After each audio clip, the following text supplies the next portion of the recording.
Live from downtown Detroit, home of WDIV and Click on Detroit, Local 4 News at noon starts now. With less than 3 weeks until Election Day, both major party presidential candidates are on the campaign trail, some even holding events here in Metro Detroit. We're going to have a closer look at their plans. But first, we're following breaking news from Capitol Hill as Judge Amy Coney Barrett faces a second round of questions from the Senate Judiciary Committee. And that story tops our news here at noon. Thank you for joining us. I'm Evrod Cassimy. Well, while the hearings are continuing, today is the last day that we are expecting to hear from her before her likely confirmation to the bench. So far, Judge Coney Barrett has sought to assure senators that she'll maintain judicial independence. She also asserted that she doesn't personally have issue with the Affordable Care Act, but Democratic senators are concerned. What I can say is that I have certainly no agenda. I'm not on a mission. I'm not hostile. You are the first nominee for a vacancy on the Supreme Court to be considered after July 1st of the election year. In fact, you're the first nominee to ever be considered in the midst of an election. I don't know if that has ever happened before. It certainly hasn't in modern history. And the obvious question is why? What's the hurry? Why couldn't we wait till the end of November or December or even January after leaving a vacancy on the court for 10 months after Anton Scalia's passing? Well, because there is a political agenda here. And whether you are privy to it, part of it, notwithstanding, it has to do with the Affordable Care Act. November 10th is the absolute date they have to fill the vacancy if the president and those who support him and those who support the Republican platform are going to keep their promise to end the Affordable Care Act. They need that ninth justice, and that's why it has to be hurried. Barrett responded that there was a difference between her academic writings and judicial decision-making regarding the Affordable Care Act. Susan McGinnis takes a closer look at what's happening at the hearing. Supreme Court nominee Amy Coney Barrett appearing before the Senate Judiciary Committee today for her final day of questioning. Republicans hoping to wrap up the hearing tomorrow and get her confirmed in less than 2 weeks. I'm highly confident that you will judge every American based on their case, not the law of Amy. For Democrats, it's a last chance to pin the judge down on legal opinions. Like many nominees before her, Judge Barrett proclaimed her judicial independence and deftly sidestepped some of the toughest questions. Despite the high stakes, the questioning has been thorough but largely free of fireworks because Democrats know this is likely a fight they can't win.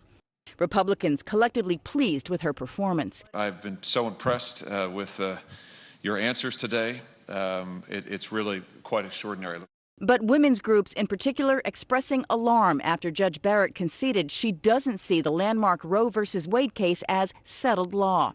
The LGBT community taking issue with this moment. I have never discriminated on the basis of sexual preference. Activists arguing sexual orientation is not a preference. The LGBTQ community should be rightly concerned whether you would uphold their constitutional right to marry. With the election 20 days away, Barrett refused to say she'd recuse herself from cases involving President Trump or the election. On this last day of questioning, Republicans eager to move on, and Democrats determined to put Judge Barrett to the test before she claims a lifetime seat. The hearings continue tomorrow with outside witnesses. Republicans hope to have a final vote the week of October 26. In Washington, Susan McGinnis, NBC News. Susan, thank you so much. Let's turn to Decision 2020 now. President Trump and former Vice President Joe Biden will be holding competing town halls tomorrow night. And this all comes after the second presidential debate was canceled. As you might know, the president objected to a virtual format that was announced by the Commission on Presidential Debates after his positive coronavirus diagnosis. Trump's event with NBC News is scheduled for 8 p.m. It'll be held down in Miami, but it will also compete with an ABC town hall that would feature Joe Biden. And it's been a very busy week for President Trump.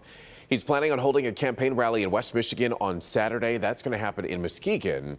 In the meantime, Vice President Mike Pence is in West Michigan today, where he's hosting a 12:30 rally. Larry Spruill is in Kent County with the preview. Michigan is an important state for both parties. Both Trump and Biden seem to know that. Now, in 2016, Trump won this state, but now it's showing that Biden is leading according to national polls. But it's still up in the air. Early voting has begun. Thousands of voters have taken advantage of early voting. Mike Pence will be here today talking to supporters. I will be asking him several questions one-on-one, like the coronavirus, racial tensions here in the country, and health care. I will have another report coming up later on Local 4. Reporting in Grand Rapids, Larry Spruill, Local 4. All right, Larry, thank you. As the presidential campaign heats up, Democratic nominee Joe Biden is taking the day off after campaigning down in Florida on Tuesday. In the meantime, Doug Emhoff, the husband of Democratic vice presidential candidate Kamala Harris, was on the campaign trail in Michigan this week, and he told Aranda Walker that the Biden-Harris ticket addresses concerns in line with his work as an attorney and with his Jewish faith. The Jewish community, it values community, fairness, and justice, and bringing people together, not ripping them apart.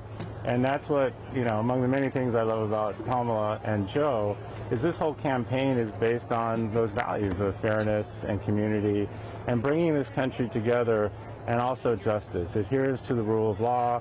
It's why I chose my profession, frankly, and it's why I'm an advocate for justice and equality. And we can expect to see more presidential campaigning in Michigan in the coming weeks. Former President Barack Obama will make appearances next week, but there's no word yet on whether Michigan will be on his schedule.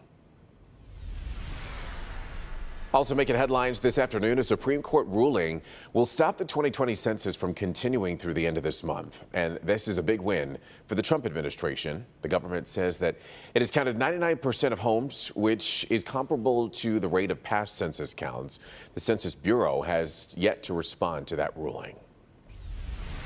And with Halloween right around the corner, the city of Detroit announces new guidelines that will allow families to stay safe. And that includes low-risk activities like pumpkin carving or costume parties that can be held outdoors. Mayor Mike Duggan says that plans could change if coronavirus cases continue to rise. We're starting to see what looks like the early phases of a second wave of COVID across this country, and certainly across the Midwest. Detroit's infection rate is half the suburbs. It's half the state of Michigan. We've done very well.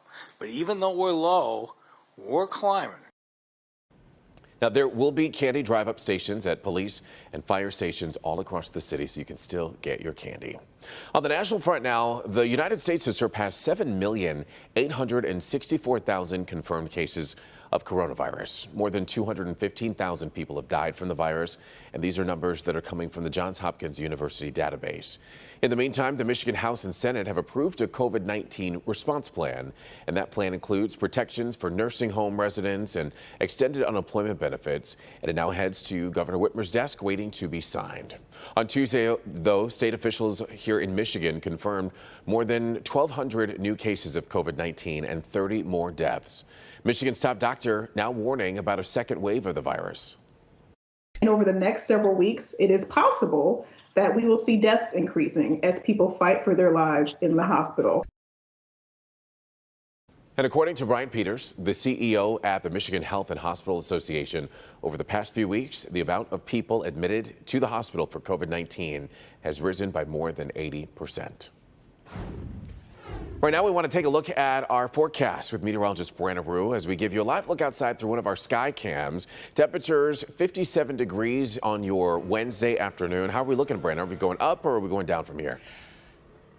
We're going to go up a little bit today from where we're at now, but the general trend is down. Looking up at some milky skies, some filtered sunshine, to say the least. Clouds have moved in, and apparently perfect weather for a little yard work.